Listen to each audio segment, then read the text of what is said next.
muri abo ba Illuminati babayeho nimwo haje gukomoka ya miryango 13 twavuze ubushize. Bafite inshingano rero zo kugira zo kwavansa ya filosofi ya rationalism ishira hejuru gutekereza kwa muntu ibyo ta human reason uburyo bunatekereza ariyo gatandatu bazajya mu nyanja yako umuriro n'amazuko ubwo ikimenyetso ntabwo ari ikimenyetso bashyizwe mu gahanga ni impagarike yabo uko bateye uko banze ubutumwa bw'imitekerereze yabo no mu byo bakora aricyo kiganza. Uwo musirikare Lieutenant Colonel John Alexander yarankomeje cyane yaravuze ngo umuntu uzarokoka ibyo byateguwe mu kirere ni umuntu ufite imyizerere itandukanye n'iy'abandi bantu.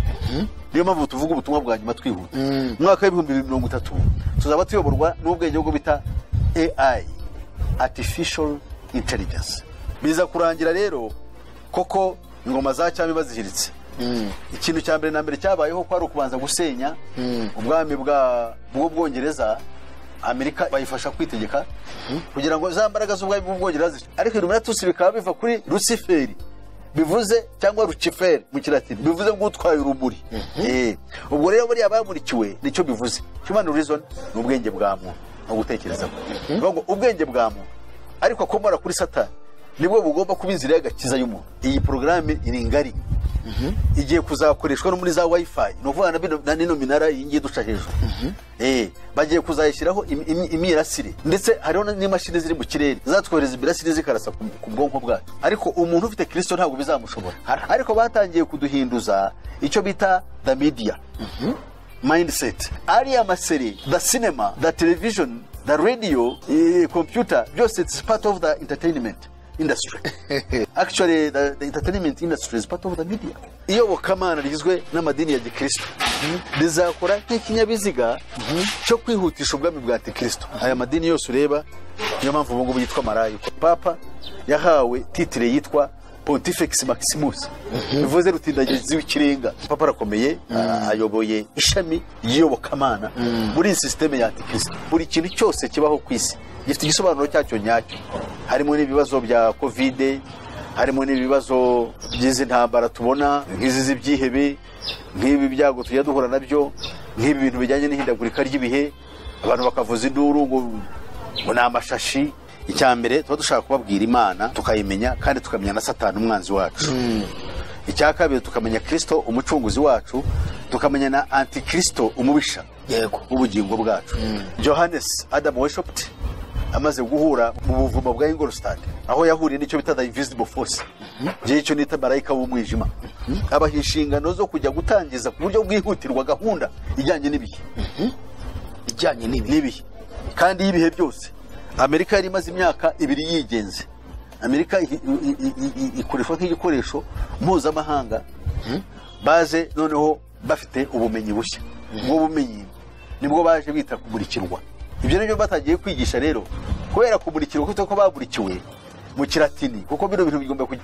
Noneho Uburayi bushorwa mu ntambara ikomeye y'uwiswe umwami w'abami ngo ni Napoleon Bonaparte. Ibihugu by'Uburayi byose birashegeshwa noneho bigwa mu bukungu. Biguye mu bukungu Illuminati abambari bayo bakomoka mu rubyaro rw'umuyahudi witwa Rothschild. Abo rero nibo bafite ubutware bakontorora, nibo bayobora za guverinoma, nibo bayobora amafaranga ategeka isi, nibo bayobora n'ubutunzi bw'isi.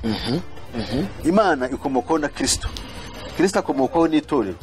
Umurimo w'itorero ni ukwamamaza umucyo n'ubutumwa bwiza bw'ubwami bwa Kristo umwami. Gusenga everyday, gusenga buri munsi. Nusenga uzanesha. Nunanigwa gusenga uzaneshwa. Senga. Mwebwe mudukurikiranaho muri hirya no hino mu bihugu bitandukanye ku migabane igize isi, turabasuhuje. Dufite inshuti nyinshi ziri hano muri Afrika. Reka mbanze suhuza abanyarwanda mwese mudukurikirana, turababona rwose n'abaduha feedback batuye ko turi kumwe. Imana ibaha umugisha, mukomeze mufashwe mu ijambo ry'Imana. Hanyuma reka dusuhuze n'abandi bari hirya y'igihugu cyacu. Reka musuhuze abarundi mwese, maro Imana bane namwe, abatize ndi bumva ikinyarwanda, abakongomani, abagande mwese mu Kinyarwanda mukomeze gufashwa n'ijambo ry'Imana. Hanyuma turasuhuza abari Malawi, Mozambique, Zimbabwe, mwese mudukurikirana tujya tubabona. Twambuke tugende hirya hakurya y'amazi magari, abari Burayi, Norvege, abari Suwede, abari muri Ireland, abari mu Bwongereza, abari muri Belgique, abari France, mwese mudukurikirana, amahoro y'Imana abane namwe. Reka dusuhuza abari muri Amerika, USA muradukurikirana cyane turabibona. Hanyuma Imana ibaha umugisha cyane, kandi amavuta y'Imana akomeza babeho n'ubuntu bw'Imana n'urukundo rw'Imana. Turasuhuza rero n'abari muri Australia, mwese nshuti zacu, nshuti z'ijambo ry'Imana, bene data mwese turi kumwe, mureke dukomezanye mu rugendo turebe ko twazarangiza kandi turi bazima twejejwe imbere y'Imana.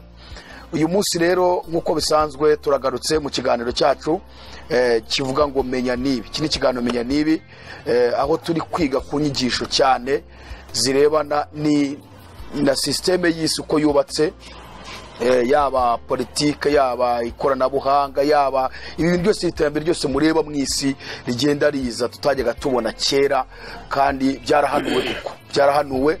Daniel yarabihanuye, Yohana yarabishuriwe mu gitabo cy'ibyahishuwe, byose byo turi gusoma muri iyi minsi. Kandi nagiye mbabwire ngo gukizwa tuzakirizwa inaha, no kuba twakwiyanduza tuziyanduriza inanga. Nitwitwara neza mu by'isi, muri iterambere ryihuta, tukubaha Imana, tugasoma ibyanditswe byera, tuzatambukamo neza. Ariko nitujya kure y'Imana, iri terambere rizatwanduza. Uyu munsi rero kongera kubonana na Pastor Musisi. Mwaratubwiye ngo twinye tumugarure kugira ngo mukomeze kumva ubutumwa bwiza ko bwabafashije. Tuhora tubabwira ngo turi abanyu namwe muri abacu. Hanyuma umukozi w'Imana Pastor Musisi reka adusuhuze, hanyuma wenda yibwira abashya. Hari igihe baba hari abashya baje, pase muribwira abashyashya baba baje, naho ubundi abandi bo bamaze kubamenya kandi barabakunze pe, bagiye batwandikiye bati uyu mupasiteri turashaka agaruka agakomereza ahantu. Rero mwasuhuza abadukurikiye, hanyuma mukanabibwira. Murakoze cyane, kamusuhuze. Imana ibahe cyane. Ndabasuhuje namwe abadukurikiye. Imana yo mu ijuru ibahe umugisha mwese. Nk'uko babavuze, imigabane yose y'isi abanyarwanda bahari, si n'abanyarwanda bonyine, ariko abumva ururimi rw'ikinyarwanda cyangwa bafite indimi zifitanye ubumwe n'ururimi rw'ikinyarwanda, nka bene wacu b'Abarundi n'abandi bantu b'Abanyekongo, cyane cyane abakomoka mu burasirazuba bwa Kongo, ndetse no mu burengerazuba bwa Tanzania no mu majyepfo ya Uganda. Abo bose turabakunda kandi twishimiye yuko ururimi rw'ikinyarwanda murwumva, narwo ni rumwe mu ndimi zikomeye cyane muri Afurika, kandi ruvugwa n'abantu tuzi bijijuke. Imana ribaho umugisha. Amazina yanjye yitwa Pastor Peter Musisi, nk'abandi umuvugabutumwa wigisha cyane cyane ubutumwa bwiza bw'ubwami. Haleluya. Aho isi igeze nk'uko ibyahanuwe bitwereka, turi mu butware bwa kane, aribwo bwiswe inyamaswa ya kane itasaga n'izindi nyamaswa zayibanjirije. Yaconshomeye ibintu byose, ibindi kabimenagura, ibindi kabisibanga. Nibwo butware butegeka isi ubu ngubu. Ubwo mu gihe turi muri ubwo butware, kuko ubuhanuzi buri, nabyo n'ibyigeze ngo tumenye aho tugeze, kuko ubuhanuzi bwagiye bubivuga. Ubuhanuzi nyabuhanuzi, kuko muri iyi minsi hariho nubwo abantu bafata indagu bakazita ubuhanuzi, ariko ubuhanuzi ni ubwo Uwiteka. Kandi guhanura bivuze kugira umuntu inama no kumuburira, ntabwo ari ukumuragurira. Bityo rero nkaba nibwira ko aho ngaho murimo munkurikira kandi mubyumva. Rero nkaba nigisha ubutumwa bwiza bw'ubwami, bw'umwami wacu uzava mu ijuru Yesu Kristo, kuza kwima ingoma ye agashyira iherezo ku bizira tubona n'ibyo twumva. Icya kabiri nkora nanone, nigisha ku byerekeye inyigisho zijyanye n'ubutumwa bwiza ariko bw'ibihe by'imperuka, aribwo buhanuzi bwitwa porogaramu twita ubwirumvajuru. Ubwo rero ubwirumvajuru nibwo dusanga muri Bibiliya, kandi nkongera nkigisha n'ibyitwa stigmatized knowledge, ubumenyi bwahinyuwe, ubwo bamwe bita conspiracy theory cyangwa conspiracy theorism. Bituma abantu benshi bahinyura biba bivuzwe, bashaka kubituka no kubifobya kugira ngo abantu bikureho umutima, ahubwo bite ku byabo, ibyo bita official narrative. Ibyo rero muri rusange iyo tubyize tukabimenya neza, tuba twinjiye mu cyo bita alternative theory mu ndimi z'amahanga, kuvuga yuko hari ubundi buryo bundi bw'imyumvire n'imisobanurire y'ibibera mu isi inyuranye niyo tubwirwa. Ku buri kintu cyose kibaho ku isi gifite igisobanuro cyacyo nyacyo, harimo n'ibibazo bya kovide, harimo n'ibibazo by'izi ntambara tubona, nk'izi z'ibyihebe, nk'ibi byago tujya duhura nabyo, nk'ibi bintu bijyanye n'ihindagurika ry'ibihe, abantu bakavuza induru ngo ni amashashi. Amashashi ntabwo ashobora gutuma isi ihinduka. N'indi myuka babeshyira ngo imyuka iva mu nganda, ibintu nk'ibyo ngibyo biriya bifite igisobanuro cyabyo cyihariye, tuzabigeraho nabyo nimukomeza gukurikirana ko dushaka kugira ngo tugende buhoro etape par etape, cyangwa step by step, kugira ngo tugire ibyo tugeraho twiga. Aha rero ubwo ndababwiye ibyo nkora ni ibyo, igihe tuzamarana tubana tuzabigeraho tubyiga. Imana yo mu ijuru rero ibahe umugisha.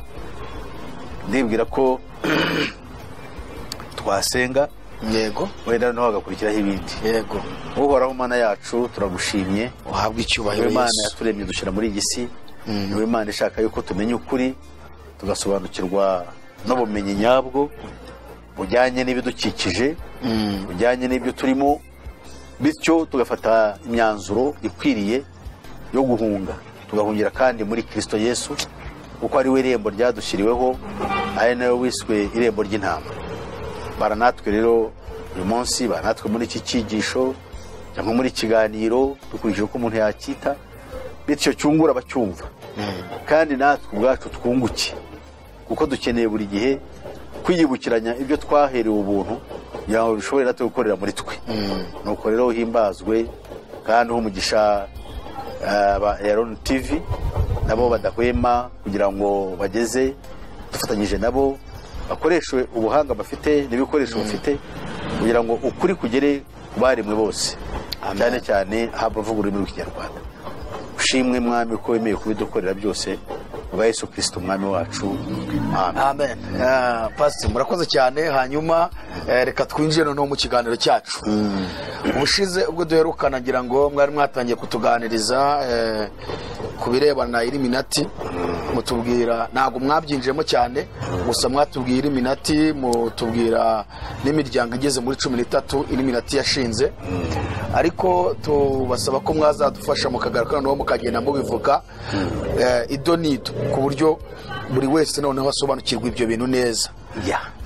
Rero uyu munsi turifuza ko mudusobanurira inkomoko ya Illuminati. Illuminati yabaye hite, ubundi yatangiye gukora ibintu, iyo mishinga yayo ryari, uyu munsi iri gukora ite, bega mudusobanuro muri ubwo buryo bwuzuye twumva Illuminati neza. Hanyuma ubundi muzagenda mudusobanura ya miryango, buri muryango icyo ushinzwe gukora hano mu isi, kuko namaze kumva neza ko ibintu turimo hano mu isi dutambukamo byose by'iterambere, byose numva ari Illuminati yabizanye byose.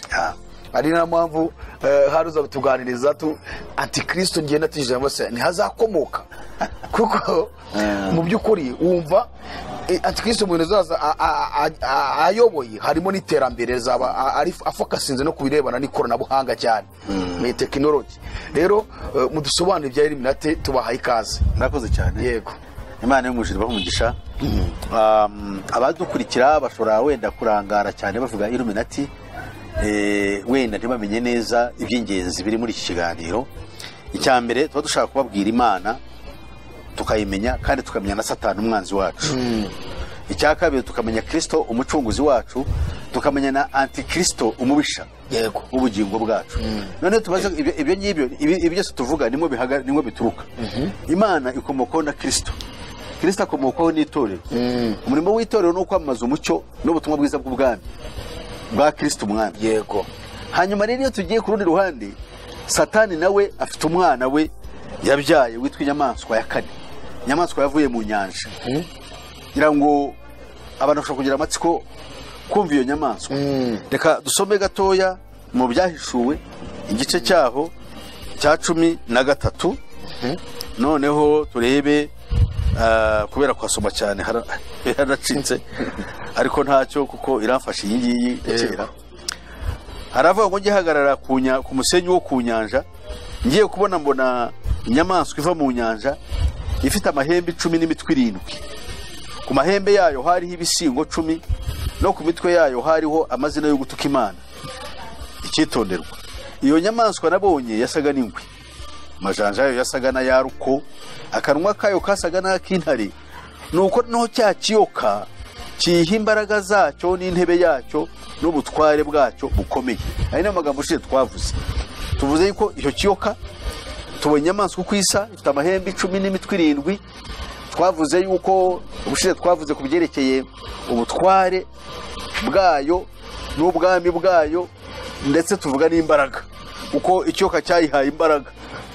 Izi mbaraga tubona zitegeka isi, zisiribanga byose, ntabwo zituruka mu bantu, oya, ntabwo zituruka ahandi, zituruka mu mugambi wateguwe n'ikiyoka. Kandi tubonye icyo kiyoka cyahaye iyo nyamaswa imbaraga zacyo. Ese cyo cyasaga gite? Katurebe mu byahishuwe 12 umurongo waho wa gatatu, ngo mu ijuru haboneka ikindi kimenyetso, mbona ikiyoka kinini gitukura gifite imitwe 7 n'amahembe 10, no ku mitwe yacyo gifite ibisingo 7, ngo umurizo wacyo ukurura 1/3 cy'inyenyeri zo mu ijuru kijugunya mu isi. Icyo kiyoka hanyuma cyaje guhagurukira umugore ari we torero ry'Imana, ntari butindeho. Ariko tubonye yuko icyo kiyoka umwana sanase. Ikiyoka gifite imitwe 7 n'amahembe 10. Umwana cyabyaye ariyo nyamaswa yavuye mu nyanja, nawe afite ishusho ya se, imitwe 7 n'amahembe 10. Byose biriho ibisigo byo gutuka Imana, kuko birayanga Satani atuka Imana. Aha rero Bibiliya yimbitsemo ubwiru tugendana ariko tutazi ubwo ari bwo. Noneho tumaze kureba inyamaswa, ariko tubonye na se aricyo kiyoka. Ikiyoka rero kigomba gushyiraho uburyo bwo gukora. Muri uwo mwana wacyo witwa inyamaswa ya kane, niwe nanone niwe torero ry'ikiyoka. Turabyumva neza? Kandi muri torero ry'ikiyoka Antikristo nimwe azaturuka. Nkuko n'ubundi torero ry'Imana riteguriza cyangwa ryakaba riteguriza kuza kwa Kristo, kuko niwe uriteguriza wigisha bari mu isi. Noneho n'ikiyoka nacyo umwana wacyo ari we shusho ya Satani bwite, noneho azasohokera neza ku mugaragaro abantu bamubone. Ubu biri nk'ibintu biri mu bwiru, ishusho ya Satani, amahembe 10, noneho n'imitwe 7 ni ikiyoka. Noneho tugiye kwitegereza tubona icyo kiyoka kirabyaye, kibyaye umwana yiswe inyamaswa, ntabwo yiswe umuntu, yiswe inyamaswa. Iyo nyamaswa rero ayihaye ubutware. Bibiliya avuga ngo Yesu yahawe ubutware, abo umwami w'abami. Noneho rero abihabwa n'Imana bwo gukiranuka. Ikiyoka nacyo cyahaye ubutware bwacyo umwana wacyo ari we nyamaswa ya kane. Ya nyamaswa yavuye mu nyanja. Iyo nyamaswa rero ifite icyambere imbaraga zikomeye z'umurengero, ntawashobora kuyihagarara imbere. Nta n'uwashobora gukora revolution ngo ahindure ubutware buriho ku isi, oya. Nta n'uwashobora kugira icyo akora, habe imyigaragambyo, habe ubundi buhanga ntibuhari, kuko biritwereka yuko Kristo wenyine ari uzaza. Kuko tubibona muri Daniel 2 murongo, duhereye ku murongo wa 1 kugera ku 44, yuko hari ibuye ngo ritazarimburwa n'intoki z'umuntu. Iryo buye niryo rizaza rigakubita ubutware bwose bwabanjirije bw'inyamaswa zabanje no kubwiyingi ya nyuma. Noneho ngo bukabikuta ngo zigashwanyuka uhereye icyo gihe hagashyirwaho ubundi bwami. Rero niyo mpamvu twamaze ubutumwa bwiza bw'ubwami bwa Yesu Kristo, kuko niwe gisubizo cy'abari mu isi. Abari mu isi barashukwa kugira ngo bakurikire inyamaswa, yewe n'amadini yabo afite uruhare rukomeye cyane mu gushyigikira Antikristo. Yes, ibyo rero bikaba ari ishyano. Noneho rero Antikristo kugira ngo yime, noneho agaragare yuko ayobora isi nk'umubumbe, cyane cyo mujye mukitaho. Abanyarwanda kera twari ukwacu, dufite Imana yacu Biheko, tukaramya Ryangombe n'izindi mana twakoreraga, n'abanyamahanga badukikije niko bari bari, n'andi moko yo kwisi. Ariko ubu ngubu ikiriho gitegurwa ni ukugira ngo habeho imyizerere imwe ku isi, ariyo dini rimwe rigiye gutegeka isi. Pasi ihangane gato nguce mu ijambo. Ese nagize ikibazo, hari akantu nifuza ko wenda uyu mwanya ntabwo byahita bishoboka, uzadusobanurira kuri iri jambo uri kugarukaho cyane, ubutumwa bwiza bw'ubwami. Ku buryo kuko abantu benshi bazi ko ubutumwa bwose buvuga ari ubw'ubwami. Ku buryo rwose waza ukavuga ngo Imana iguhaye ibirayi, iguhaye umuceri, bumva ari ubutumwa bwiza bw'ubwami. Waza ukavuga ngo wese azagaruka, bumva ari ubutumwa bwiza bw'ubwami. Kuko uje wese aje mu izina ry'Imana, aza nk'intumwa yatumwe n'Imana, aravuga. Ndifuza kuza gusobanura ubutumwa bwiza bw'ubwami, kuko birashobora kuba hari abantu bashobora kuba hari uburyo bibeshya ubutumwa bwiza, ibintu byose bakabyita ubutumwa bwiza bw'ubwami kandi atari ubutumwa bwiza bw'ubwami. Impamvu babikora batose n'abarenganya ntabwo bigishijwe neza. Ubundi isezerano rishya rijyanye n'ubutumwa bwiza bw'ubwami bw'Imana. Yego, Abisirayeli bahawe ubutumwa na Mose bwo kubavana mu bucakara bwa Egiputa mu nzu ya Farawo. Aho banyuze Imana ibabwira ko batwara mu gihugu cy'isezerano. Isezerano rya Aburahamu na Isaka na Isirayeli. Bageze iyo bamaze kugituramo bakishimiramo, ariko baranacyanduza. Yesu aje ntabwo yavugaga ntabwo yavugaga ibindi birenze cyo biri bari barahawe. Yaje ababwira ikintu gishya kijyanye n'ubutumwa bwiza n'ubundi bwami, ubwami bw'Imana ubwayo. Izicara ku ntebe ikaba ari yo mwami, kandi igategekesha umwene Dawidi yatoranyije. Bahoraga bategereje ari we Mesiya. Yego. Ariko Yesu amaze kuza niwe yabanje kubonekera gutumwaho koko. Ntibamwemera ahubwo birangiza bamubambye. Ariko azutse Yesu avuga ikintu gikomeye. Yaravuga ati mugende babagabo bo kumpamya, uhereye i Yerusalemu, mugere i Yudaya, mugere n'i Samariya, noneho ntimugarukira ahubwo mugere no ku mpera y'isi. Yashaka kuvuga iki noneho? Bwa butumwa bwiza bw'ubwami bugomba kuburizwa muri mw'isi bose, baremwe bose. Bitandukanye n'isezerano rishya ryari ryarahariwe imiryango 12 ya kera. Isezerano rya kera, thank you. Isezerano rya kera ryari ryarahariwe imiryango 12 ya Isirayeli. Ariko nanone kubw'ubuntu bw'Imana n'abaga ari umunyamahanga wifatanyaga nabo akagira kwizera ko kwabo yabarwaga hamwe nabo. None se Pastor, bivuga ngo isezerano rya kera se ubu ntago uyu munsi nta gaciro rifite kuri iki gihe cya none? Rifite agaciro kihariye. Icya mbere twigisha kumenya icyaha icyo ari cyo, rikatwigisha n'amateka, uburyo Imana yabanye n'abarihawe n'uburyo baryigometseho n'ingaruka zabyo, kugira ngo bitubere akabaruri. Nicyo gituma rihari gusa. Icyo nibyo by'ingenzi. Icyagatatu gikomeye no kutwereka amateka yo gutangira k'umugambi w'Imana w'agakiza. Noneho bivuga ngo ntabwo se rikwiye kwigishwa, burya abavuga butumwa ryigisha cyane baryibanzeho ngo barisobanurire abantu. Rigomba kwigishwa ariko n'umuhanga ugiye kwigisha z'icyo akora. Kuko iyo ugomba kuvuga Yesu, tuvuge nk'urugero, umugabo witwa Stefano bajya kumutera amabuye, ajya kuvuga ibya Yesu yatangiriye mu itangiro. Atangira uko bavuye muri Egiputa, atangira ibyago bahuye nabyo, atangira n'ibyo Musa yavuze, n'ibyo abahanuzi bavuze, agera kuri Kristo noneho. Kandi noneho yaturira Abayuda yuko ari we babambye. Mu by'ukuri ari akabaye umukiza wabo bategereje. Kuki se yagombye guciriya hariya hose ko atahise avuga Yesu? Yagombaga guturuka iriya mu buhanuzi bwamuvuze kugira ngo asobanure neza. Natwe twigisha rero ni byiza nawe ugiye kwigisha iryo sezerano rya kera ukuramo ikintu kijyanye no kuza gushyigikira ikiri mu butumwa bwiza.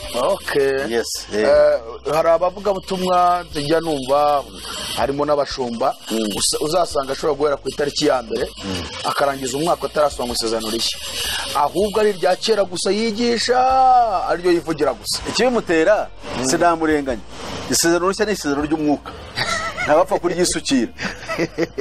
Ni iry'umwuka, kandi umwuka wera utwahawe niwe ushobora kuryigisha kugira ngo abantu barimenye n'ibiri kubiyemo. Nose waryigisha udafite umwuka wa Kristo, kuko uri kwigisha kwiyanga.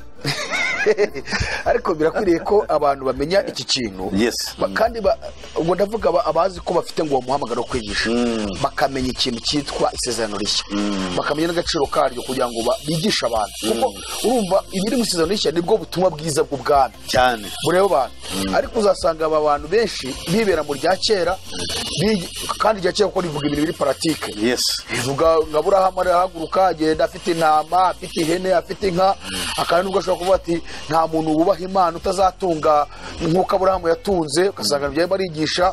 Undi akaza akavuga ati Isaka bamurwanyije ku iriba rimwe, arahava ajya ku rindi, arahava ajya ku rindi, atarika irya gatatu Imana imuheramo umugisha ati natwe hari amariba yarasibamye tigaraye. Burya rero ntabwo bazi ibyo ari byo. Ubundi isezerano rya kera rivuga ngo nugira umwete wo kumvira Uwiteka ugakomeza amategeko utegeka uyu munsi, uzaba umutware, ntabwo uzaba umurizo, uzaba umutwe. Urumva neza? Iwawe ntihazaba ingumba, inka zawe zizabyara kandi inka zawe zizororoka n'imikumbi yawe izagwira n'imyaka yawe n'impeke zawe zaba nyinshi mu bigega byawe isarura ryawe zajya risanga ibiba nabyo risanga isarura ibihunitswe nabyo bigihari ariko isezerano rishya rirakubwira ngo nuko rero abari muri Kristo Yesu bashaka gukorera Imana by'ukuri ntibazabura kurenganywa noneho ibyo bintu birahabanye ibintu bikaze Yesu arababwira ati abisi bazishima ariko bimuzarira kandi koko niko yavuze uzi ko ari mpamvu benshi barihunga none se natavuga atyo navuga ati ntuzamutega amatwi kandi ashaka kugira agatsima kari butahane kandi abantu benshi n'ubwo butumwa bashaka nibwo bashaka kuko ari abo kurimbuka la bo iki cyo muzagitegura mu kitwigisheho mudusobanure ku kintu cyitwa ubutumwa bwiza bw'ubwami cyane yaba kuri Yesu ubwo yavuze Yohana Batista ubwo yavuze intumwa ubutumwa zavuze turebe niba abakozi b'Imana benshi muri iki gihe ubutumwa bavuga hari aho buhuriye n'ubwo bari abavuze hanyuma mutwigishe isezerano rishya ikindi mwari mugezeho ni kubirabana n'inyamaswa iyo nyamaswa ntabwo ndimo ndayumva neza iyo nyamaswa rero ni inyamaswa umwana wa Satani uri ku isi ni ubutware ubutware bufite system yego iyi miryango 13 uko nayikubwiye yo ntisaza abana bayo basimbura base umurage ni ugusohoza bya bindi base na basekuru bahawe kandi ubutunzi bwabo ntibugabanyuka buhinduka kandi mu byo biga ntabwo bagarukira kwiga kuko twiga bigishwa ukuri kw'inshingano bafite mu isi yego yuko ari uguteguriza umwami uzaza kandi uwo mwami niwe uzabahemba abo rero nibo bafite ubutware bakontorora nibo bayobora za guverinoma nibo bayobora amafaranga ategeka isi nibo bayobora n'ubutunzi bw'isi ugasanga tuvuge nk'urugero nka Kongo n'ubutunzi bwayo ni umuvumo ku bayituye ariko bajya bavuga ngo abantu bafite ngo gold babyita ngo ni oil iriya amavuta ya ducukura mu butayu ngo yabereye ibihugu byacukura umuvumo yes kubera icyari umuvumo kandi byakabereye ubutunzi ikisobanuro kiri simple ni uko ubwo butunzi atari ubwabo ahubwo ba nyiri ubwite bakoresha bwa butunzi kubakubita no gukubita isi yose so niyo mpamvu rero bashaka gukontorora ubutunzi bwose kereka ugize amahirwe akabapfukamira akabereka yuko ubwo butunzi abo bahaye nabo bakamusezeranya amahoro nabo akaba umushumba wabo muri bwa butunzi iyo nyamaswa uti ni ubutware ni system itegeka isi y'ubutware mwiyoboka munuza muri politike muri cyo bita political economic and social order biriho ubu ngubu noneho ugashyiraho noneho niyobokamana yego ibyo byose bihuriza hamwe kugira ngo umuntu bimushyire mu kijima gikomeye cyane atazashobora kuvamo bimworoheye keretse ku imbabazi z'Imana base ko tubwire neza iyo nyamaswa kabisa noneho iyo nyamaswa rero kuva yashyizweho Yesu akivuka icyira ngo irwanye ubutumwa bwiza bw'ubwami abami abatware intumwa zarishwe abakurikiyeho baratotezwa kugeza muri 312 ubwo Satani yahinduraga umuvuno anyuze mu mwami w'abami witwa Constantino ahinduka Constantino aba umwami wa mbere w'abaroma wemeje kwifatanya n'ibyitwa itorero noneho abakristo igihe bava mu buvumo abandi noneho ubukristo buremerwa aho kugira ngo ubutumwa bwiza bwa Kristo bwavugaga ubw'ubwami bwe burahindurwa buhinduka icyo twakwita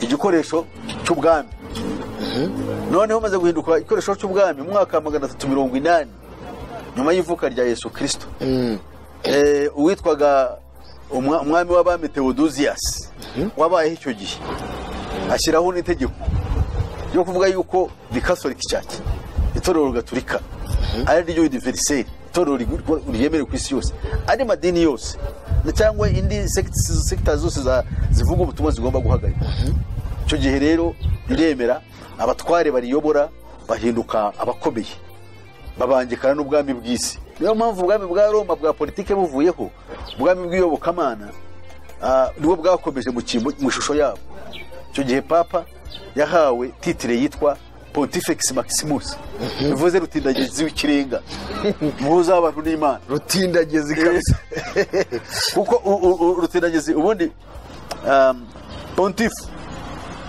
bivuze umwubatsi wubaka ikiraro gihuza, mbese ni ikiraro gihuza abantu n'Imana. Noneho rero umwami w'Abaroma Kayizari niwe wari ufite iyo titiri yo kuba pontife uhuza abantu n'Imana. Rwaje rero guhabwa papa, ariko mu gukora papa akomeza ari nkaho simboli isigaye, ariko ya systeme politique nayo ikomerezamo. Niyo mpamvu mu mwaka 961 yimise umwami w'abami w'Abadage Otto the Great kugira ngo wa mbere, kugira ngo abo mwami noneho arema papa afata bwa butwara bushyikiriza abo ngabo kugira ngo ya gahunda ya Roma pagane ikomereze mu byo baje kwita ngo ni Roma ntagatifu. Ibyo nibyo bitegeka isi kugeza n'ubu. Abadage, iriya miryango y'Abadage yashenye Roma pagane ya mbere, ntabwo yayishenye kugira ngo habeho ikindi, yayishenye kubwo umugambi n'ubundi wa Satani kugira ngo cya kindi kibyari kivukire mu kindi. Ariko ya gahunda bari gukomeza. Ubwo ikingenzi si uguhinduka kwanjye nawe, ikingenzi ni uko icyo duhagarariye gikomeza. Ya Pastor, inyamaswa nashaka ko twongera tukayivugaho gato. Hari amadini amwe ajya avuga ko inyamaswa ari papa, bakabyerekana bakavuga ko ririya ngofero ya papa, ririya jambo ngo Vicarius Filii Dei, bakongera bakerekana ko nyine papa ari we waje guhindura ibihe n'amategeko cyane, bakajyara muri gitabo cy'umuhanuzi Daniel cya 7 kuva ku 23, uburyo nyine iriya nyamaswa kane yaje kumoka agahembe gatoya, kabaga gahembe ngo n'ubupapa bwaje buhindura ibintu, bukuraho amategeko y'Imana, ngo buvana ibihe n'iminsi, ngo rero ngo inyamaswa ni papa. Wowe urabivuga hiki? Bariya bavuga biriya ndabazi, n'umwuka bakoresha ndawuzi. Bavuga ukuri kw'igice, ubwo niko bahishuriwe. Kuki sari ukuri kw'igice? N'ukuri igice ntabwo kijye gikiza. Papa cyangwa religious system, tuvuga papa tuje religious system. It's part of the general system. Ni imwe muri ni system ngari itegeka isi. So rero papa y'umuvuze cyangwa papa bwabwo na gace cyangwa nishami, uko papa rakomeye ayoboye ishami yiyobokamana muri system ya Kristo. Yes. Noneho rero icyo tuvuga twebwe bariya nabo mwuka waje wabamanukiye bise ngo n'umwuka w'ubuhanuzi, n'umwuka wa Satani. Gute Pastor? Ni umwuka wa Satani wemera cyane. Uko niyo mpamvu wemera wanditse n'ibitabo byinshi kuri ya mugore, nubwo nta muvuga kugira ngo baramuzi bamwe, ariko yitwa ngo ni Madame White. Buriya yanditse yagize amayeri ku 2000 mu myaka 75 y'ibihumbi 2000. Yanditse ibitabo bigera ku bitabo 40. Yashoboye gukora ibintu byinshi, ariko ninde wamubonekeraga muri icyo gihe cyose? Ninde wamubwiraga? Ninde wavuganaga nawe? Cyo nicyo tugomba kwitondera. Ese ibyo yavuze kuki mu gihe iyo tubigereranyije n'ubutumwa bwiza twahawe kuki bihabana? Biza bihabanye. Icyo ni ikintu gikomeye. Paulo yaravuze ngo abakurikira ubu bwami, I mean ngo abazazana ubundi butumwa butari ubwo tubahaye, naho yaba ari marayika uvuye mu ijuru avumwe, kuko we yaje ashimangira agakiza kazanwa n'amategeko no kuyitondera. Yego. Kandi Yesu amategeko yahozeho mbere ya Yesu, buriya amategeko amaze imyaka 1500 ayobora Isirayeli. Yesu yaje kuduha kamere y'Imana, ahubwo bo bashaka kudupfobya.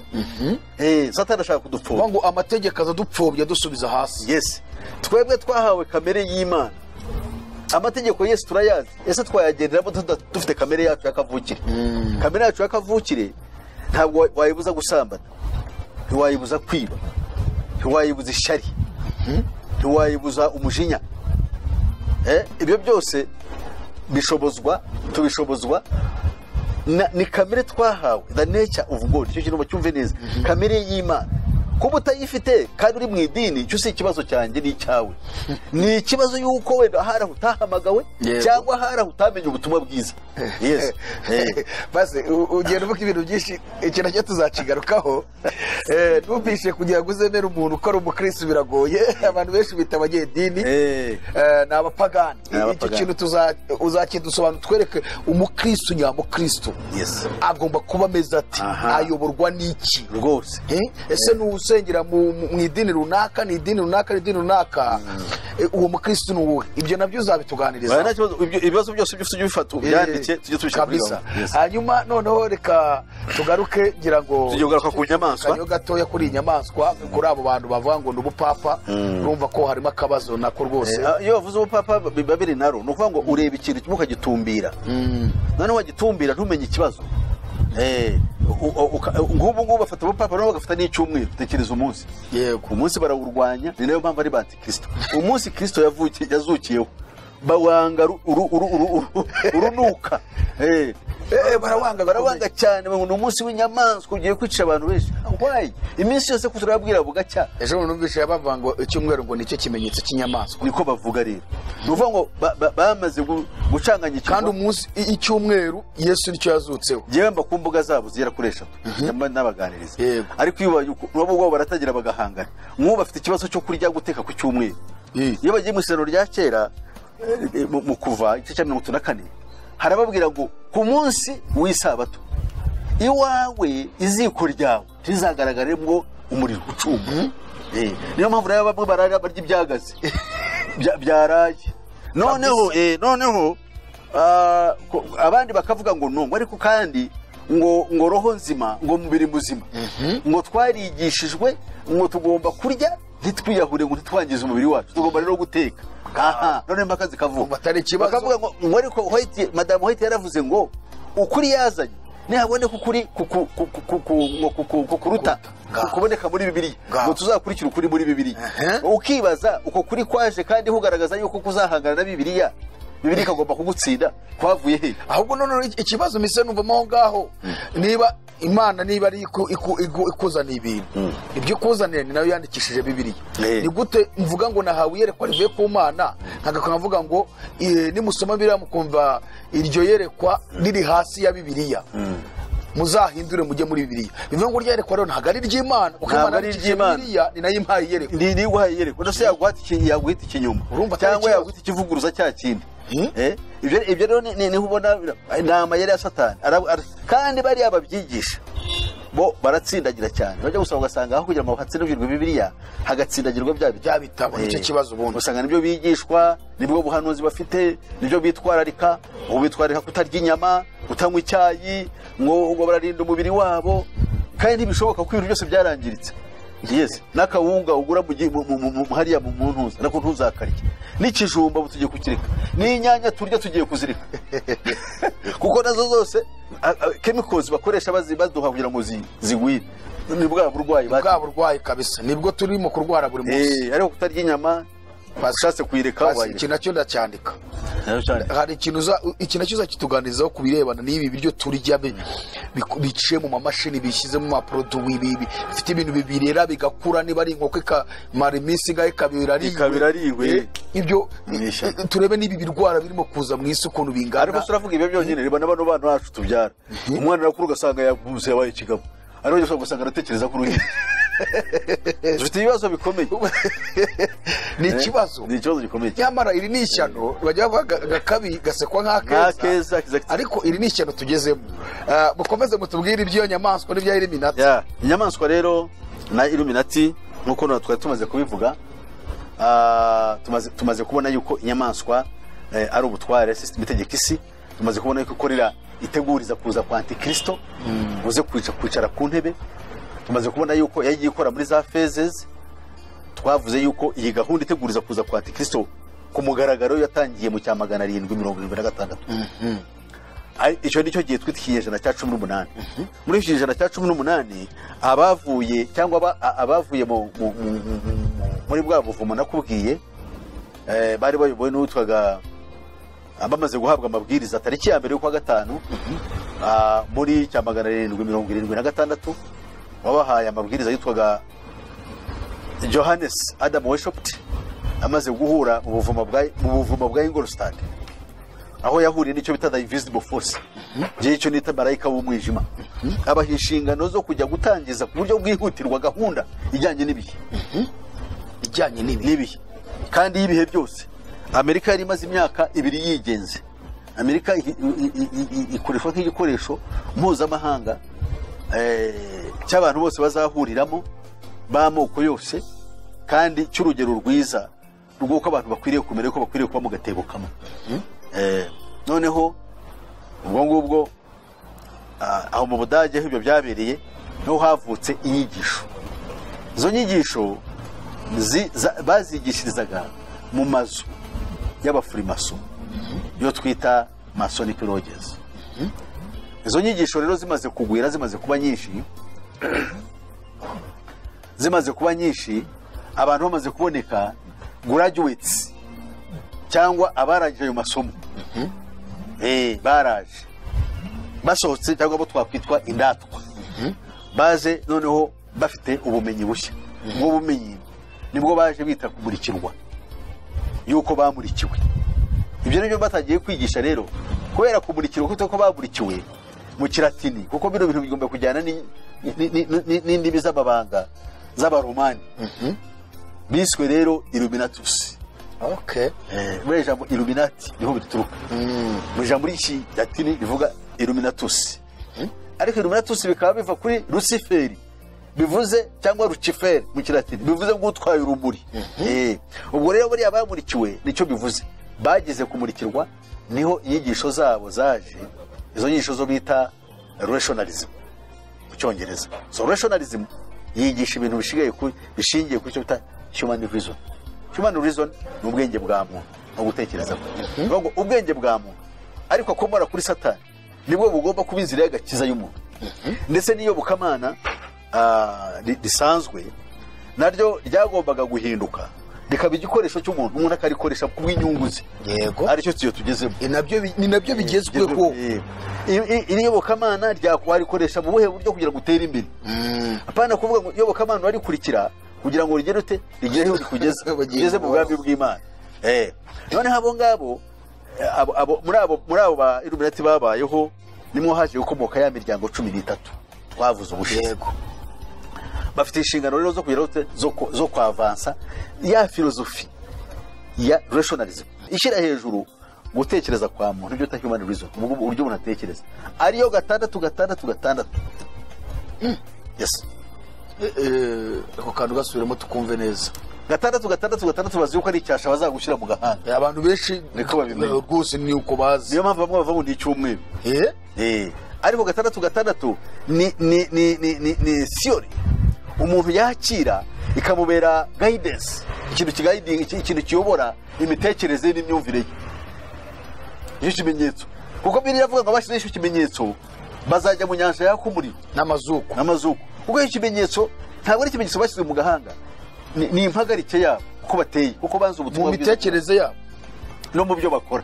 Aricyo kiganza, kuko wa mugani intekerezo nizo ziduha gukora imyumvire, ibyo twadivansinga. Naho se umuntu kuvuga ngo babanteye urushinge n'urugero cyangwa bashyizeho ikimenyetso ngo cya microchip yanditseho ngo hasi uretse gato tugaruke kuri ako kantu. Microchip ku birebana na microchip yo urabivugaho iki?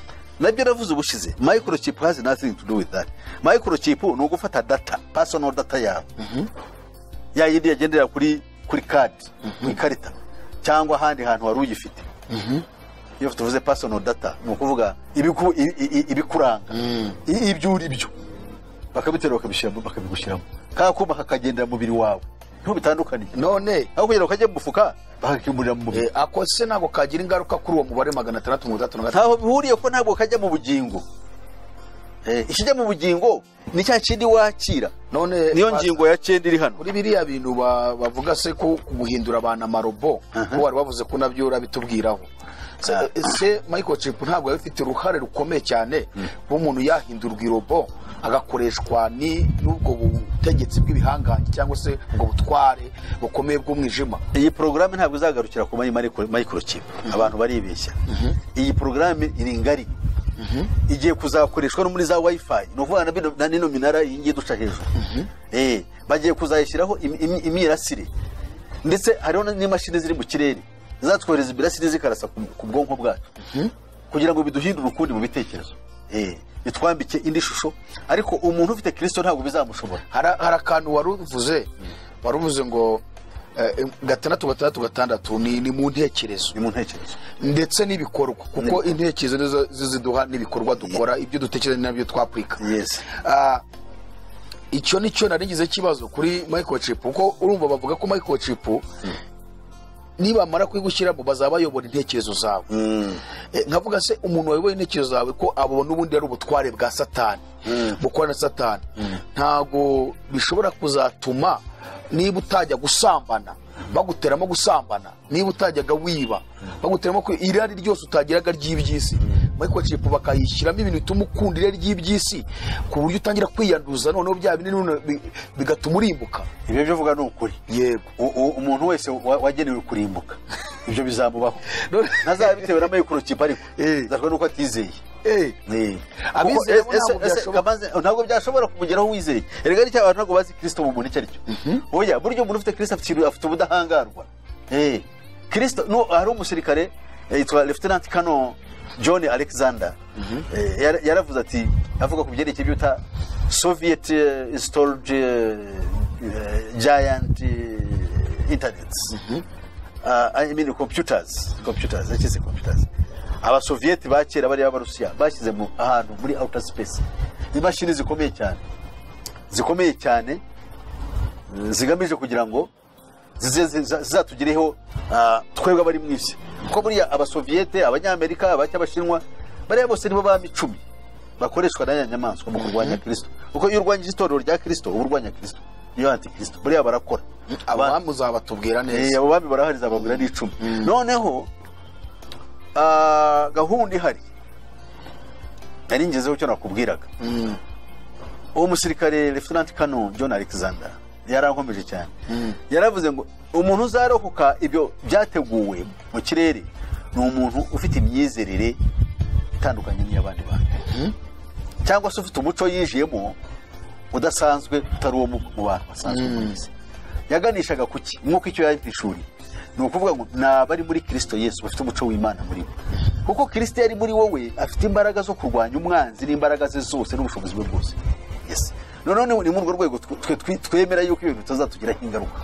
None se kuki bino bintu birimo bigiye hari n'uwakimbaje mu gitondo mwese abo bantu ko bazamaze guhinduka ibidebire, kuko kugeza mu mwaka wa 2030 niyo mpamvu tuvuga ubutumwa bwa nyuma twihuta. Mu mwaka wa 2030 tuzaba tuyoborwa n'ubwenge bwo bita AI, artificial intelligence, cyangwa intelligence artificielle mu gifaransa. Ejo bundi ahubwo ubwo bamwe burimo buracya, ahubwo turi mu gihe gikomeye.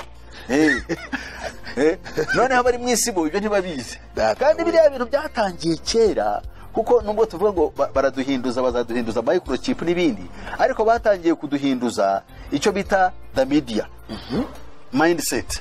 Yes, uzasanga umwana w'umusore nk'uyu nasanga basaza tuganira nk'ibintu bikomeye bya kera, ye kutwita afate ekutera ashyire mu matwi, ashyiraho televiziyo hariya yumva amashene ye atatwitayeho, arakurikira ibiri muri televiziyo, yanze kutubangamira kugira ngo ndetse twebwe abashezi tuvuge ibyacu. Turabakera turabakera byabaswa bakera. Wowe yumve yuko amaseri akurikira yuko ari bwo bwenge, ariko biraganisha ku kurimbuka.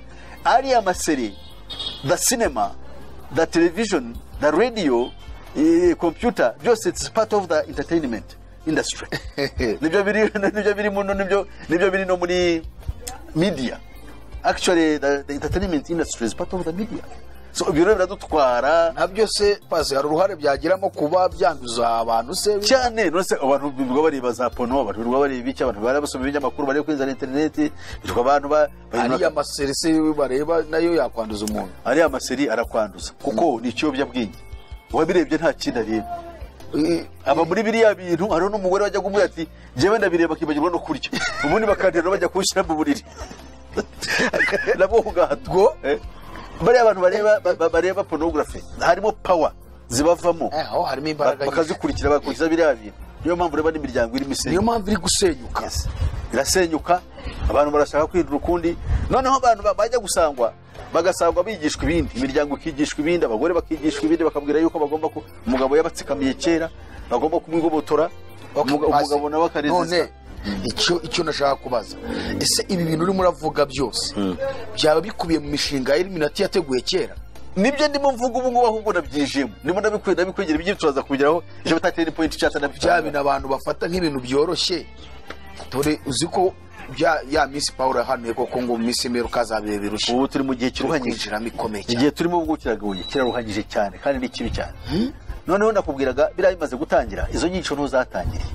Uyu mugambi watangiranye n'inyigisho zitwa liberalisme, nibyo bita icyo bita ngo the age of enlightenment, nibwo cyatangiye. Illuminati niyo yatangije iyo mvugo. Abavuga indimi z'amahanga biraborohera kubyumva. The age of enlightenment, Igifaransa sinzi uko babyita. Ni ukuvuga ngo ni igihe cy'abantu kujijuka no kuba babonye umucyo. Ubwo byaba biri muri wa murongo Daniel yavuze ngo ubwenge bwa benshi buzagwira. Yes, ubwenge bwa benshi buzagwira. Ibyo birimo kandi bazagenda isi yose. Muri abantu bagenda mu ndege bazajana hirya no hino ku isi. Kandi ariko ikintu kizababura bazashaka ubwenge ariko ntibazabubona. Kuko Bibiliya iravuga ngo umuswa ubwenge busigaho yicaye akajya kubushakira ku mpera y'isi. Niko mu migani havuga. None ubwo ubwenge yaba ari ubuhe? Ubwenge ni ukumenya Kristo. Kuko niwe bwenge. Kuko biyane kwivuga. Yes. Niwe bwenge bw'Imana. Kandi ngo kumenya kuva mu byaha ko kujijuka. Kuba witeka nibwo bwenge. Zore ibyo ntabwo abantu babyumva, bo batekereza yuko ibyo bafite nibyo bibwira aribwo bwenge. Basi arakandi kantu dusubira inyuma gato yashaka kubaza kugira ngo abadukurikiye bakumve neza. Hari akantu wavuze uravuga ngo abo ngabo nabagenewe kurimbuka. Ese hari abantu Imana yageneye kurimbuka nabo yageneye ubugingo buhoraho? Oya, ntabwo Imana yageneye ibyo ngibyo. Bo ubwabo uko Imana ni mudasobwa. Iyo uvutse imenya iherezo ryawe, utari wanavuka ibikuzi. Iyo uza kuko ngo Yesu yabambiwe abantu hereye kuremwa ku isi. Abo yabambiwe bose bazakizwa kubwe. Yes. Ntabwo rero abo yaba hari abo yabambiwe se abandi ntabambirwe. Mu yabambiwe bose, ariko abazizera si bose. Yego. Abazizera uko kuri nibo bake. Ubwo si Imana yabigennye kandi. Ni nkuko umuntu hazana ibyo kurya akabishyira ku meza agatumira. Nimuze burye. Abandi bagatangira kwifashisha impamvu ziyunanye. Jesi ndibuze nko Yesu yigeze kubivuga, yigeze ngo hariho umwami yigeze gukora ibirori atumira abantu bose ngo baze, ngo buri batangira gutanga impamvu avuga yuko atari buboneke muri ibyo bintu. Umwe ati ngiye ngiye kugenza ikimasa cyanjye, undi ati ngiye narongoye, banga kwitabira iki ibirori. Ahera ko abwira abantu abagaragu ati mugende muhate n'abari mu nzira mubaza bose mubwira bakene biki bose mubwire baza, ngo baraza bose bicara. Mu gihe bikicaye haboneka uwari wambaye imyenda itari y'ubukwe, ngo barafata bajugunya hanze ishyano. Byose byari bitewe n'iki? Byose mu mwuka byo bishatse kuvuga. Ntabwo nabijya munona. Iki cyo nacyo tuzakigaragara. Uriya muntu njya mwibaza w'igihe kinini. Uyu yazize iki? Kuna we yaje mu bukwe kandi umwami ategeza avuga ngo bambare gutya. Uyu yazize iki? Ariko ubukwe bwose ugomba kumenya yuko bugira ari ibirori. So rero ni ikibazo gikomeye cyane kandi tugomba kumva. Yego. Tugomba gutekereza. So rero ushobora kuba twakomeza tukavuga ku cyo twavugaga. Inyamaswa imaze gukora ibyo, imaze gushyiraho n'umurongo twakwita integuza cyangwa impuruza yo gutebukira ibyo kuza kwa Kristo Yesu. Hanyuma rero bari abantu hari ibintu muri ibyo bigishaga, hari ibintu bitatu byari intego zabo. Bari bo muri Illuminati. Ba Illuminati. Ya tugiye kuvuga rero abo bantu intego zabo. Yego. Uzari maze nizo twarimo tuganira. Tuvuga ko intego zabo ari eshatu. Ya mbere ni ukuvanaho ubutegetsi, kwinjira mu buyobozi, ubuyobozi bwa cyami, ibyo bita monarchy cyangwa monarchism, gukuraho imbaraga iyobokamana rifite ku bantu batuye isi, ibyo bita religious influence, bagombaga ibyo kubihagarika. Icya gatatu ni gukuraho icyo bita superstition, kirazira. Bavuga ko ikintu cyose iyo kitangiye kuvuga ngo kirazira ntigikwiriye gukorwaho, bakavuga ko ibyo bintu ari baringa. Ari abantu gutinya ibintu bitariho kandi bitari na ngombwa, kandi bivutsa abantu ubwisanzure, bakaba batinya ibintu mu gihe icyo bitwaye, ari cyo bita superstition. Noneho rero ibyo byagombaga n'ibintu bitatu bagombaga guhirika by'ingenzi. Biza kurangira rero koko ingoma za cyami bazihiritse. Ikintu cya mbere na mbere cyabayeho ko ari ukubanza gusenya ubwami bw'Ubwongereza. Amerika bayifasha kwitegeka kugira ngo za mbaraga z'ubwami bw'Ubwongereza zicike. Ubwami bw'Ubwongereza buhinduka igipapuro, ntibwaba bugifite ubutware bwabwo, ahubwo bwo bushingiye kuki, babushingiye gusa ku kintu cyitwa byo bita ngo ni constitutionalism, monarchy constitutionnel. constitutional monarchy. Noneho biza kurangira ubwo Ubufaransa bwo bukubiswe hasi. Noneho Uburayi bushorwa mu ntambara ikomeye y'uwiswe umwami w'abami ngo ni Napoleon Bonaparte. Yego. Ibihugu by'Uburayi byose birashegeshwa, noneho bigwa mu bukungu. Biguye mu bukungu, Illuminati abambari bayo bakomoka mu rubyaro rw'umuyahudi witwa Rothschild, bagura imigabane yose y'ubutunzi n'amabanki mu Bwongereza, mu Burayi hose. Muri Uburayi bwose buyoborwa nabo, batangira kuba abacakara babo. Noneho bakoresha Uburayi kuba bukoresha nk'igihuzo cyo kwigarura isi yose, babikoloneza, bavansa ubwenge bwabo n'ibyo bashaka kugeraho. Nk'uko muri Afurika mu 1884 twashoboye kolonizwa n'Abanyaburayi. Ariko ibice byo muri Aziya, muri Amerika y'Epfo nabyo byari byarakolonijwe na mbere. Amahirwe ibyago bari abagize nubwo ntacyo twarushiye cyane, bo nuko abari baturage ba Amerika zombi bo bishwe bakarangira. N'abari batubira ibirwa bya kure nka Australia na za New Zealand. Abo barangiye barabisha, ariko baba ngaba twebwe batinze kwinjira muri Afurika ko bahitaga Dark Continent. Ntabwo bashobora kuyinjiramo kubera yuko binjiragamo kubera ubushyuhe bararwaraga malaria zikabica. Noneho batinda kuyinjiramo. Bayinjiramo rero bafite wa mugambi wo guteguza ubwami bwa Antikristo. Baza bigisha bya nyirareshwa, niyo mpamvu bategetse igihe gitoya barayize bakavuga baduhaye ubwigenge, ariko nta bwigenge baduhaye. Bahise badufasha Loni kugira ngo baduhe ubutegetsi bushya muri indirect. Indirect bakagutegeka nk'uko ureba abayobozi bacu benshi, cyane cyane sinakurwa bavuga benshi nk'abari aba Paul Biya, abitoga ba Felix Houphouët-Boigny bo muri Ivory Coast, babaga ari abadepite mu Faransa, bakarongwa n'umugore w'umuzungukazi, bakariba tora akajya kuba perezida wabo. Niyo mpamvu ari abantu cyane cyane mu bihugu by'Ifaransa bageze ku bice nk'imbagwa, n'abandi bose sinavuga bameze neza, ariko buri muntu afite style yo buryo agenda agakora ibintu bye. Ubwo ibyo byose ni imigambi ya Illuminati. Byose ni imigambi ya Illuminati kugira ngo bakomeze bakontorora abantu, bategekwa n'abami 10. Kandi abami 10 impamvu bahawe icyo cyubahiro tubo tuzavuga tuzabisobanura. Yego. Nuko ari bakorera umutware Antikristo. Ubwo abami 10 ni amahembe 10 ari kuri ya nyamaswa. Amahembe 10. Tuzasobanura amahembe 10 n'imitwe 7 icyo bitatse kuvuga. Noneho aho ngaho nagira ngo ntusimbuke ngere aho ushaka kugera. Yego. Wenda naho tugarukira. Twihuse mu kinyejana cya 19 mu mwaka w'871 uwitwaga Albert Pike wari umufirmaso ukomeye wo hejuru mu rwego rwa 33, kandi akaba yari n'umwiluminati ukomeye. Yateguye intambara 3 zizaba ku isi. Yego. Intambara ya mbere yarateguwe, yagombaga kubanza gusenya ubwami bw'Urusiya. Nibo bwami bwari bwarananiranye mbere y'ibintu byose, kuko Uburayi busenyutse, ubwami bwaho hasigaye ubwami bukomeye bw'Uburusiya. Ubwo rero bwarasenyutse, revolution yitiriwe Rubanda '917 mu kwezi kwa 10. Iyo ngiyo yavanyeho ubwo bwami, gusimburwa n'umwuka wa daimoni witwa communism. Communism. Communism yanditswe cyangwa se guhagaragara n'uwitwa Karl Marx. So Karl Marx yandika amatwara ashingiye kuri communism. Hanyuma witwaga Karl Ritter, nawe wari umudage, ariko nawe wari mu budage bwe kandi ari umuyahudi. Ashingwa kwamamazwa ibintu bya capitalism.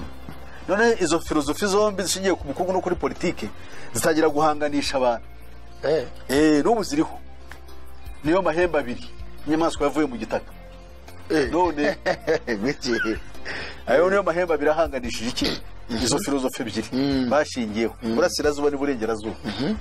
Noneho rero ibyo birangiye hadutse irindi shana, intambara ya kabiri. Intambara ubundi ya kabiri y'isi yose mu buhanuzi kwari guteza n'uruguma rwishe ya nyamaswa rwahanuwe. Yego. Ni nyamaswa burya ya mbere nayo n'uruguma.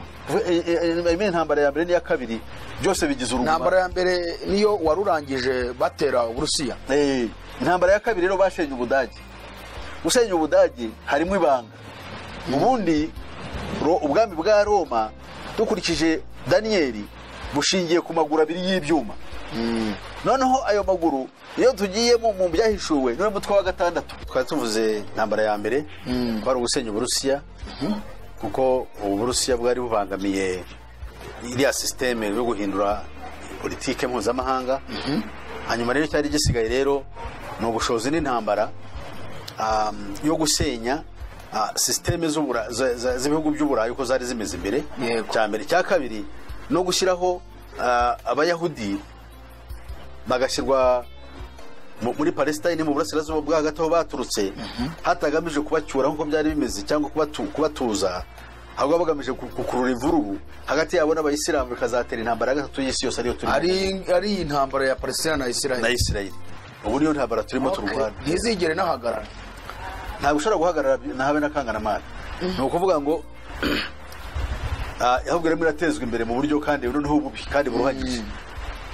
Hamwe n'ibyo rero iyo ntambara imaze kurangira, ibihugu hari ikindi cyabayeho rero. Nyuma y'intambara ya mbere n'iya kabiri y'isi yose birangiye, isi ntiyongeye gutegekwa no kuyoborwa nk'uko twari dusaye tubizi, ahubwo isi yatangiye kuyoborwa n'ibivejuru ibyo twita aliens. Noneho ibyo bivejuru nibyo ubundi babyita ibivejuru bakabita aliens, ariko ubundi n'abadayimoni bari basanzweho, ahubwo batangiye gukora ku mugaragaro. Nibo batangiye gutanga amabwiriza ya sisitemu mpuzamahanga nshya. Ikindi cyashyizweho ni umuryango w'abibumbye. Umuryango w'abibumbye ushyirwaho iki? Kugira ngo ube blueprint cyangwa imbanziriza mushinga yo gushyiraho leta imwe izategeka isi. Iyo leta imwe niyo iteguriza kuza kwa Antikristo. Tuba tumaze kuvuga intambara ebyiri, iya mbere n'iya kabiri. Tuvuga yuko izo ntambara ebyiri nizo zitwa uruguma rwakomerekeje inyamaswa. Yego, none tuzabisobanura, ariko ubu turimo turaca ku mayange. Noneho iyo nyamaswa yakomeretse n'ubwami bwa Roma, ari wo mutwe wa 6 Yohana yavuze, kandi akongera akaba amaguru y'ibyuma abiri Daniyeli yasemuriye cyangwa yasemuye mu nzozi za Nebukadinezari umwami w'Ababironi. Hanyuma rero igikurikiyeho bo niki? Nyuma yaho y'iyo ntambara, dukurikije umugirwakazi witwaga Alice Bailey, niwe wanditse aya mategeko tuzavuga ubutaha. Yategetse ko, yavuze ko barambajije intambara mu mwaka w'1941. Baramubaza batese Hitler ko amaze kwigarura Uburayi, hakaba hasigaye ikirwa cy'Ubwongereza, nacyo akaba agiye kugitsinda, ese ntagiye gutsinda isi yose na Amerika akayigarurira? Arabaseka aravuga ati iwo ntabwo ari umugambi wacu, ahubwo ingabo zishyize hamwe zizatsinde Hitler. Nizimara kumutsinda hazashyirwaho ubwami butazaba ari ubw'abantu. Ubwo bwami buzajya bukorwa butagaragara. Ubwo bwami nibwo buzateguriza umutwaro uzaza avuye ku misozi miremire ya Himalayas, ku musozi mu gihugu cya Tibet muri Aziya, kuza gutegeka isi. Uwo mugore asobanura ibyo ngibyo. Amaze kubisobanura, ubutaha niho tuzaba tuvugaho ibyo bimwe mu bitabo yagiye yandika n'ibyo yategetse ku isi gukorwa. Avuga yuko ubwo bwami nibumara kuza, iyobokamana rigizwe n'amadini ya Gikristo rizakora nk'ikinyabiziga cyo kwihutisha ubwami bwa Antikristo. Aya madini yose ureba niyo mpamvu ubu ngubu yitwa maraya ukomeye. Azihutisha ubwami bwa Antikristo kugira ngo abuhe umugisha kandi abufashe. Ubutware bw'isi bwo buzaba buyoborwa n'abantu, ariko inyuma yabo hari abantu batagaragara, nibo bazaba bafite ubutegetsi. Niyo mpamvu ubu ngubu dufite icyo twita mu Cyongereza permanent government, nibwo butware budahinduka. Nko muri Amerika babona yuko bafite amashyaka abiri, ariko buriya amashyaka ntabwo abaho.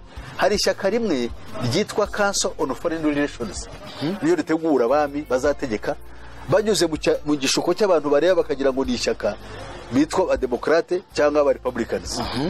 Ubwo rero nicyo gihe tugezemo. Uhereye icyo gihe nibwo hatangiye gahunda ivuga ngo uhereye ku bana bafite imyaka 10 no gusubira hasi, aba bo mwitaho bigishwa ubwenge bw'igihe kizaza.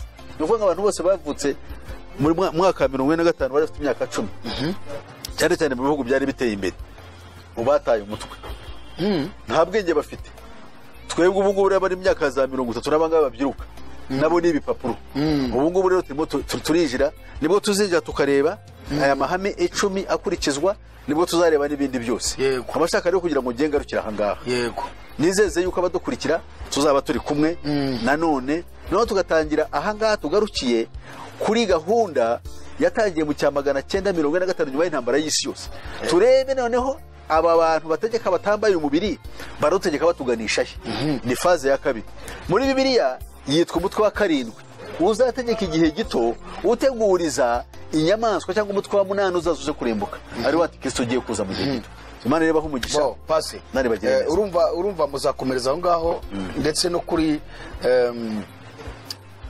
watubwiye ibintu bitatu harimo intambara ya mbere isi yose iya kabiri isi yose ngo n'indi ntambara ya gatatu iyo ntabwo yivuze ntabwo ngiye gukomerezaho niyo tuzakomerezaho intambara ya gatatu irimo ica ibintu murumva imitwe yitwa Boko Haram yitwa Al Shabab yitwa Al Isalia Al Shabab bihora muri Mozambique n'ibindi byose birimo bikwirwa ku isi yose ubwo so ni intambara ya gatatu ni intambara itazarangira igiye kuzahanganisha naho bya bihugu bishingiye ku Busilamu no ku Bukirisitu muzakomeza intambara izari muri isi yose mudusobanura iby'intambara yo ndashaka kuyumva cyane hanyuma turabashimiye umwanya mwiza mufashe tugeze ijambo ry'Imana reka tubwire abakunzi ba Iron TV ngo mukomeze gufashwa hanyuma batarakora subscribe mukore subscribe kugira ngo ubutumwa bwiza bukomeze kugera ku mpera y'isi kandi mudufashe gusharinga izi nyigisho pase hanyuma ndumva Imana ibahumugisha Imana ishimwe katurangiza tusenga kamaze mbahereze contacts zanjye abashaka kunkurikira numero yanjye ni 0788